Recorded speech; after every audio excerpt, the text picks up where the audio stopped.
My dears, kamu keturunan Sarah, perempuan merdeka, bukan Hagar, perempuan budak. Di dalam aku, kamu adalah anak, bukan budak. Kamu memiliki mental anak, bukan mental budak. Budak mengejar upah dan pahala dari Tuhan di surga. Anak beribadah dan melayani dengan semangat dan penuh tanggung jawab karena sadar bahwa ia ahli waris kerajaan Bapanya di surga. Jangan terpengaruh yang bermental budak. Mereka mengejar upah dan pahala dalam ibadah dan pelayanannya.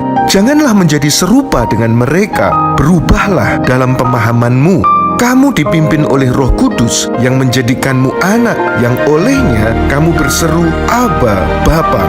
Kamu ini anak, maka kamu adalah pewaris dari semua berkat kekayaan dan kemuliaan Bapa di surga. Aku mengasihimu, Jesus Christ. Dalam setiap perkaraku, ku temukan Kau setia, tangan Tuhan memegang hidupku, menopangku, Tuhan sanggup.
ternyata ada kemungkinan yang besar selama ini yang kita nggak tahu, bahwa kita menyembah dewa Mamon. Gue tahu banget, banyak banget yang kita sembah di dalam hati kita. Mungkin kita mikir, enggak, gue cuma menyembah Tuhan. Belum tentu. No one can serve two masters. Kita nggak bisa menyembah dua master. For either he will hate the one and love the other, or else he will be loyal to the one and despise the other. You cannot serve God and Mammon. Mammon itu artinya uang, kekayaan, wealth. Kadang-kadang kita bilang kalau kita menyembah Tuhan supaya Tuhan bisa menyembah Mammon. Kita mengikuti Tuhan supaya kita dapatkan Mammon, berkat. Katanya berkat, tapi sebenarnya duit.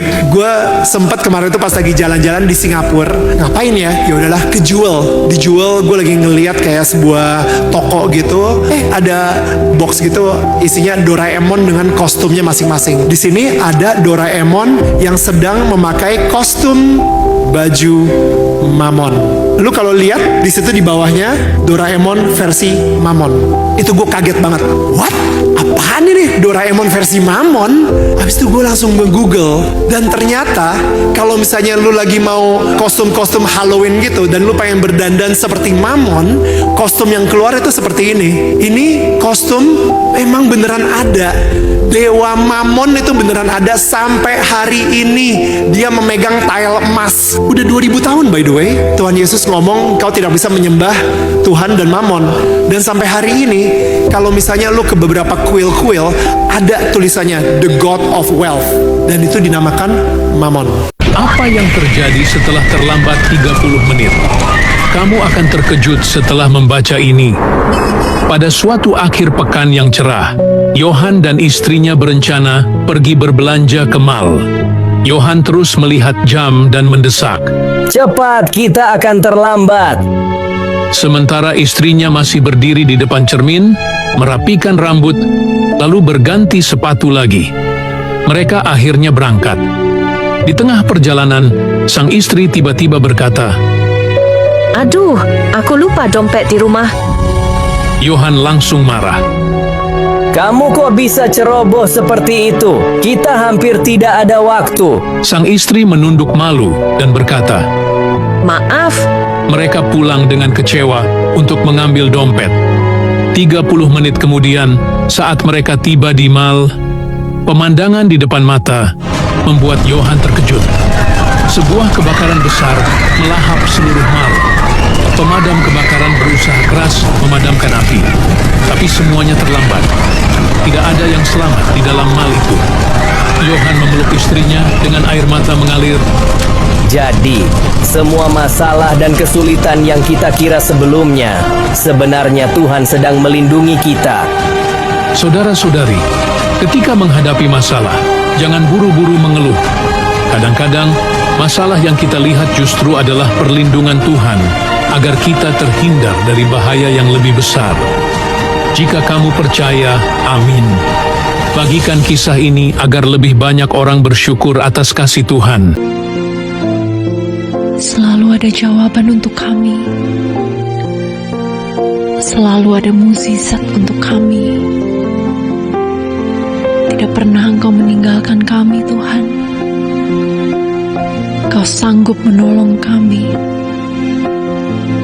dalam setiap permasalahan, pergumulan kami, Tuhan.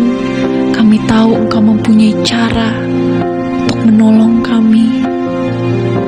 Inilah iman kami berikan kepadamu, dan biarlah kuasa-Mu saja yang bekerja. Terima kasih Tuhan, terima kasih. Ayat bacaan di kitab Lukas 17 ayat yang 5-6. Lalu para rasul itu berkata kepada Tuhan, "Tambahkanlah iman kami." Tuhan menjawab, "Sekiranya kamu mempunyai iman seperti biji sesawi, kamu dapat berkata kepada pohon ini, tercabutlah dan tertanamlah ke dalam laut, maka ia akan taat kepadamu." Di ayat ini, Yesus menjelaskan kepada para murid bahwa bukan tentang seberapa banyak dan besar iman mereka, namun tentang kepada siapa mereka letakkan iman itu. Apabila mereka percaya penuh kepada kuasa Tuhan, iman sekecil apapun pasti dapat mencabut dan menanam pohon ara tersebut ke dalam laut. Amin. Mari kita siapkan hati, kita berdoa. Tuhan Yesus, kami berterima kasih atas firman-Mu yang terus memberikan kami kekuatan dan kebenaran sejati. Sebagai manusia biasa, terkadang kami tidak memiliki iman yang besar dalam menghadapi masalah kami. Namun kami percaya, benih iman sekecil apapun di bawah kuasa-Mu pasti akan menghasilkan mukjizat yang luar biasa. Tuhan, kami mau serahkan iman kami yang kecil ini ke dalam tangan-Mu, Tuhan. Kami mau mengandalkan Engkau dalam setiap aspek kehidupan kami, dan bukan melihat apa yang dapat dilihat oleh mata jasmani kami. Masalah kami mungkin besar, namun Engkau adalah Tuhan yang jauh terlebih besar, melampaui segalanya. Kami mau tutup hari kami hanya di dalam naungan kasih-Mu, dan hanya dalam nama Tuhan Yesus Kristus kami berdoa. Amin.